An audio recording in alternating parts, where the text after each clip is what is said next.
So I'm sitting here today with this stunning backdrop.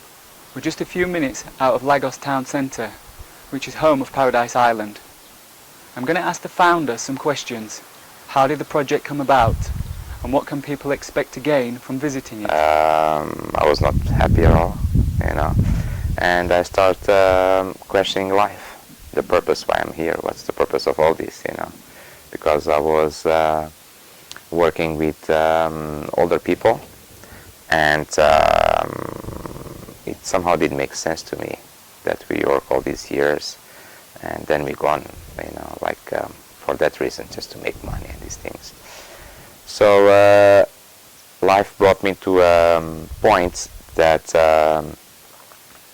I took this question, what I'm doing here, what is life all about, very serious. And I started accessing information like meditation, how to raise your frequency.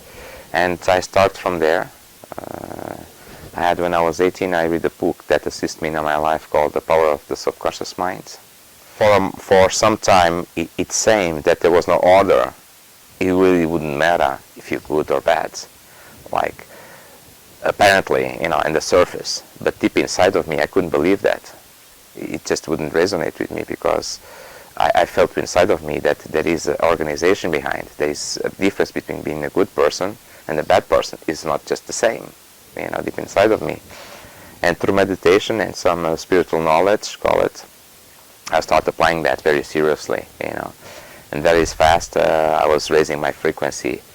And as I was coming up, things would become much more clear to me, So my thinking was not in terms of materialistic issues and these ideas, but in terms of energy, frequencies, electromagnetic waves.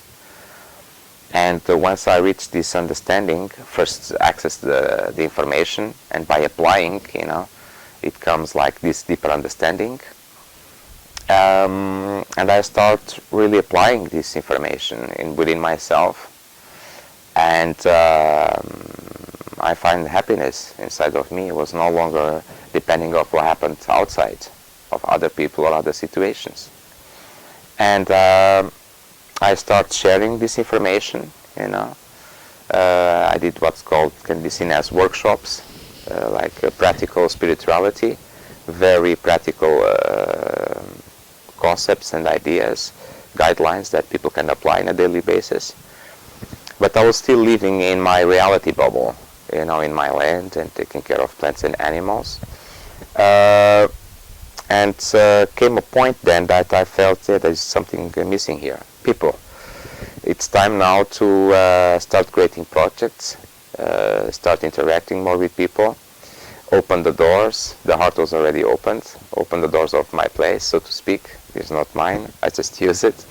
But and we started this journey 3 years ago, and it is expanding, and it is very challenging to live in a community, but it's very rewarding, you learn very fast. You're confronted with many issues all the time. So it took me years, really, of research in checking what it is already in terms of different projects, communities all over around the world. And I couldn't find what can be seen as a social system, social organization that had no limitations. I couldn't find one as I could see it. Some were just starting, was just theory. Some I saw limitations, like was meant to be like to exchange materialistic stuff, things like this. But my idea was to develop a system that allowed people to step out of their lives in terms of these materialistic things, these jobs, access another life, but with accessing a quality life where they can with their children, and they don't have like the need to go back to search for some job.